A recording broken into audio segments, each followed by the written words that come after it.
We tend to think of medical practitioners as being part of two separate groups. On one side, we have physicians, and on the other, we have surgeons. In the case of surgery, it's easy to forget that there's more to being a surgeon than just performing operations. Managing patient care from a surgical point of view takes advanced decision-making skills that extend way beyond just the OR. Today, we're sitting down with Dr. Brian Kolb, an orthopedic surgeon who is also the head team physician of the Chicago Bulls and the White Sox. Let's hear Dr. Kolb's take on this.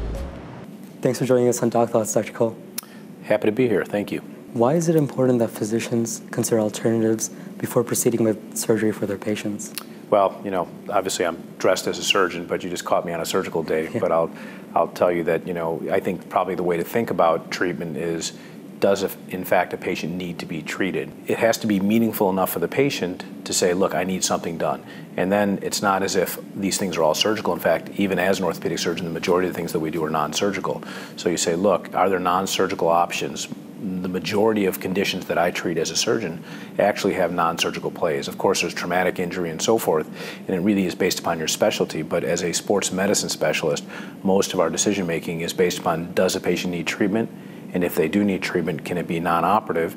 And if non-operative fails, then surgical intervention can be very, very gratifying. How do you balance things like intuition and feel alongside test results and protocol when deciding to proceed with surgery for your athletes? You know, intuition and the visceral component of making decisions is largely based on experience. I think a physician has to have the foundation, but nothing really replaces the experience and the repeated interactions that we have. Yeah, I probably have more examples of where a test may show a anatomic abnormality where surgery is not recommended than I do the converse. Let's take a rotator cuff tear.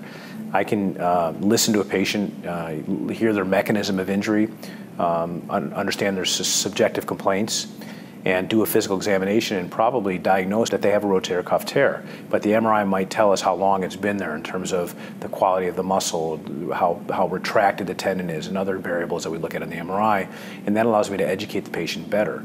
But you know, the flip side is I can get an MRI on 100 people over the age of 50, and 40% of them will have a rotator cuff tear and not know it until we got that MRI. Yeah.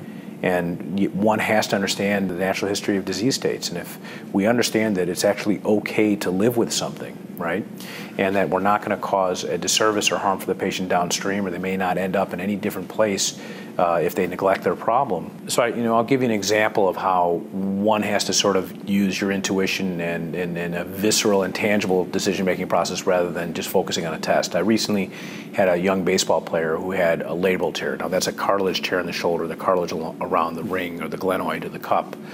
And very common, for example, in our throwers and our baseball players. And in fact, probably better than half of our throwers in our professional teams will have some abnormality by MRI. But this young man had seen 2 or 3 physicians. He was finishing college, and he had a little bit of discomfort, but was winding down in his baseball career and had one year left, and he was going out in the business world after a Division I college. And in talking to him, he came in to schedule a surgery. He knows he had this labral tear, and he says, you know, I've been told I need to get this fixed, and I think I've waited long enough, and you know, now's the time. You know, but I would like to maybe, can I finish my season? Is it safe, and what have you? And so through discussions with him, I basically said, look, are you looking, A, for permission to play this season, and some information as to whether or not playing will make this condition worse? And B, are you also looking to understand that if we do nothing, will you have a problem later on that you would not get if you would otherwise treat this problem today? And he sort of thought for a second and smiled, and he says, yeah, that's exactly what I'm looking for. I absolutely do not want to have surgery I don't need. And I really don't want to have surgery. I don't want to step out. I have a job. I'm all lined up. I don't want the rehabilitation time.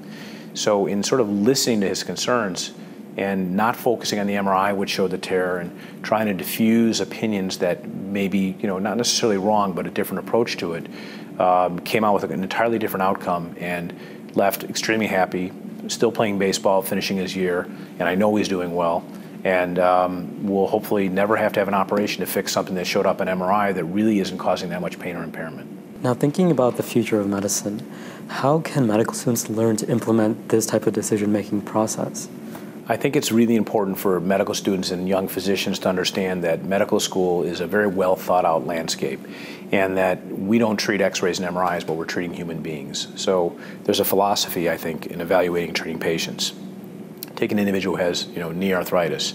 This is a person who actually has a problem. It's not a knee that's arthritic, but it's an entire individual who functions and lives within a system that, oh, by the way, happens to have knee arthritis. And I think as a medical student, pay attention to the clinic, maybe even more than the operating room if your desire is to be a surgeon, because it's those patient experiences where you learn to very quickly be a good listener, getting an understanding of what their true concerns are, because I think that's the biggest issue, that patients come in, they probably are often functioning at a very high level, but have concern that needs to be understood and explained, and often have their fears disarmed because they don't fully understand the nature of the condition. Really getting an understanding of what they're going through, what it means to them, and then what they'd like to see get better.